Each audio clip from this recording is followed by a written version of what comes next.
रामलाल की टेलर की दुकान है और उसके साथ एक चीकू नाम का लड़का भी काम करता है। एक बार विकास और शर्मिला उसकी दुकान पर जाते हैं। बताइए बहन जी, कैसा सूट सिलवाना है आपको?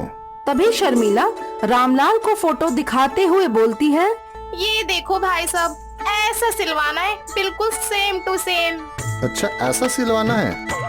रामलाल फोटो देखते हुए शर्मिला की तरफ देखता है, लेकिन शर्मिला घूंघट में होती है और रामलाल शर्मिला का चेहरा देखने की कोशिश करता है, लेकिन उससे नहीं दिखता है। तभी वो चीकू को बोलता है, चीकू जी मास्टर जी। नाप ले लो। अभी लेता हूँ नाप। मैडम जी लाइए, मैं आपका नाप ले लेता हूँ। अरे अरे, ये क्या कर रहे हो? नाप ले रहा हूँ, तभी तो सूट सिल पाऊंगा आपका। अरे अरे, नहीं नहीं, मैं आपको नाप नहीं दूंगी, किसी लेडीज को बुलाओ। अब देखिए मैडम जी, बिना नाप के कैसे सूट सिल दूं आपका। क्यों? मान लीजिए अगर सूट टाइट हो गया तो ढीला कर देना। और ढीला रह गया फिर तो टाइट कर देना। देखो बहन जी, नाप तो देना ही पड़ेगा ना, नहीं तो सूट कैसे सिल पाएगा? अजी सुनते हो? तभी शर्मिला का पति विकास बाहर से आते हुए बोलता है, अरे क्या हो गया? सूट सिलने से मना कर रहा है। फिर चीकू डर के मारे अपनी सीट पर जाकर बैठ जाता है और रामलाल घबराता हुआ अपनी टेबल के पास आके बोलता है, वो मैं मना नहीं कर रहा था साहब जी, वो तो हम कह रहे थे कि बहन जी एक बार नाप दे देती तो सूट सीने में आसानी हो जाती। अरे ससुरी के, तू लेगा नाप?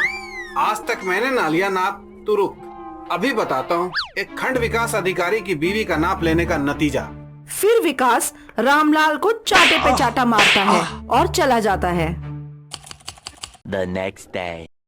मास्टर जी सुनिए। अरे आ गई आप? कब से आपका इंतजार कर रहा था मैं। मैंने मास्टर जी को एक ब्लाउज दिया था सिलने के लिए, ब्लाउज सिल गया क्या? अरे आपका ब्लाउज तो मैंने कब का तैयार कर दिया है, मैंने खुद अपने हाथों से सिला है आपके लिए। अभी लेके आता हूँ, आप रुकिए।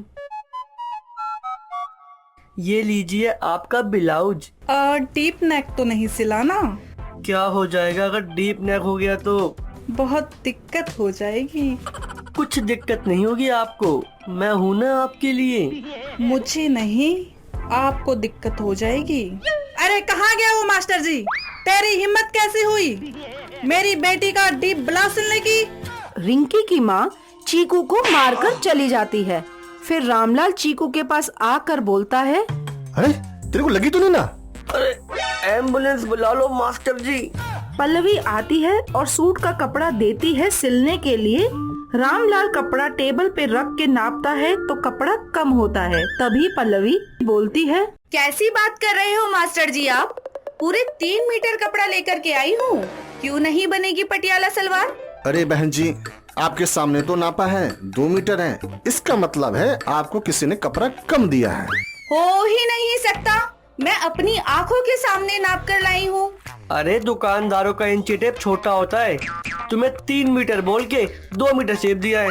बहन जी बताते ज्यादा हैं, देते कम हैं।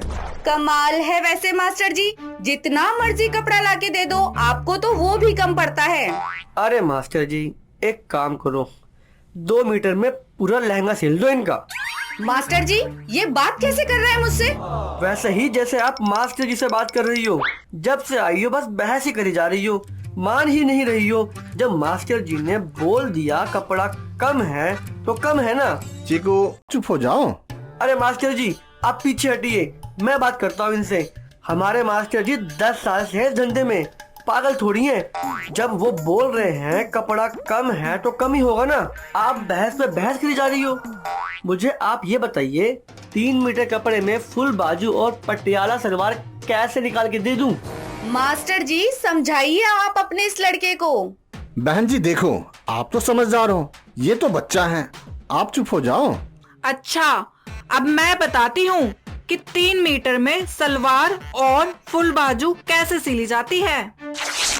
अब निकल जाएगी मास्टर जी। माफ करना बहन जी, आप जैसा बोलोगे वैसा ही करेंगे।